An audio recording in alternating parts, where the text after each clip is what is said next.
Welcome back, Farr fam. Hope you guys are all having a great and amazing day today. Now in today's video, we are going to be doing another tech review. We're going to be doing a tech review on this, the DJI Pocket 2. We're going to be breaking down the things that I love about it and things that I think they could improve on. So I hope you guys all enjoy it. If you guys do, hit that like button, subscribe. So let's dive into this. If you guys want to get one, I'll put a link down below so you guys can get it. All right, so let's jump into it.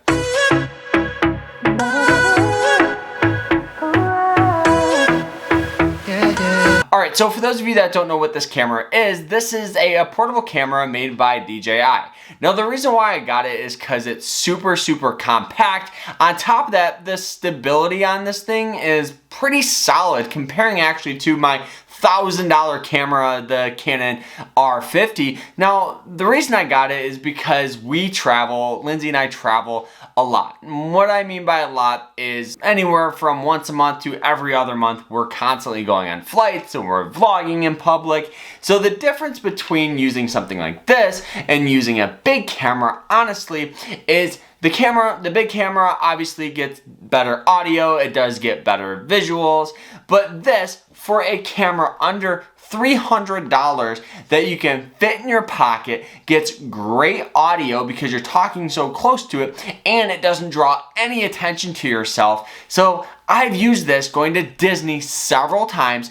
On top of that, on flights and a variety of other things, you don't draw attention to yourself, which is great. The next thing that I absolutely love about this is the stability. You can get great B-roll footage because you're panning, and it's a 3-axis gimbal, so your stability when you walk, the camera doesn't shake, which is really nice. And another thing that I love about it is, like I kind of mentioned, the audio. The audio is great, and the reason why that is because it does have a back-facing microphone and it has a front-facing microphone. So whether you're pointing it at someone and they're talking or you're talking like this, it does pick up good audio. Obviously, there's no wind microphone, so when it's a little windy out, you can expect a little of a muffled sound, but honestly, it's nothing that's super bad. Lunch here, and then we have Tower of Terror at 1, and then we got a couple other things planned throughout the day, like Rise of the Resistance, Slinky Dog we still got to do.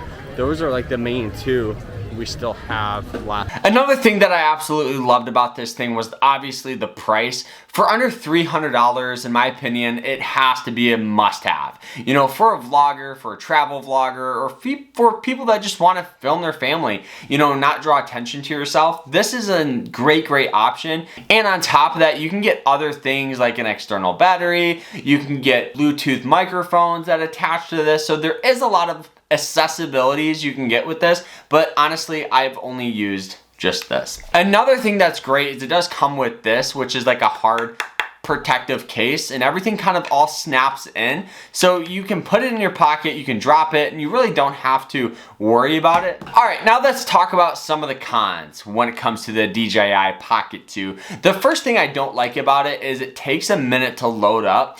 As a vlogger, one of the things that's super important is getting shots quick. Now, normally with another camera, even like the GoPros are fast, or the bigger Canon R50s, you know, once the camera is up, you can click record and it immediately records. With this, how it works is you click it and it takes a second, and then it will get the camera level, and then you can record.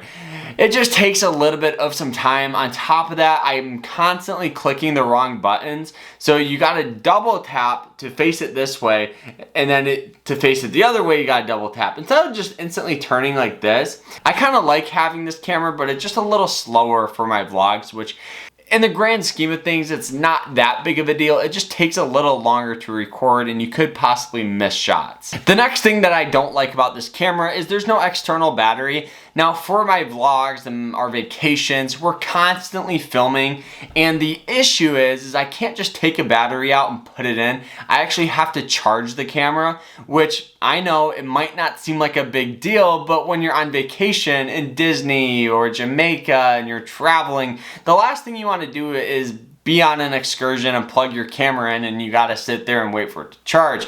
I would rather just buy an external battery, put it in, and I'm good to go like that. Another con when it comes to the DJI Pocket 2 is it's not waterproof. I know it's not that big of a deal, but for me, that I'm constantly vlogging, I'm constantly by our lake, I'm constantly, you know, going boating and fishing, that honestly I wouldn't even consider bringing this just because it's not waterproof.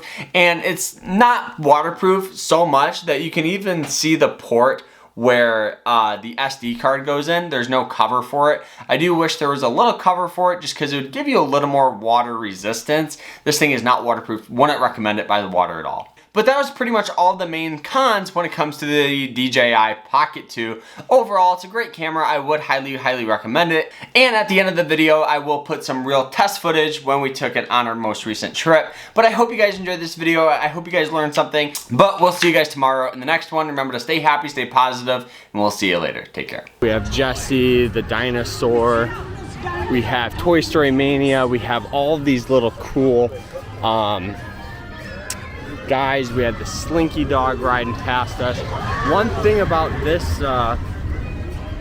this place is there is like no shade at all. But yeah, this is a very hot place to be because there's no shade virtually at all.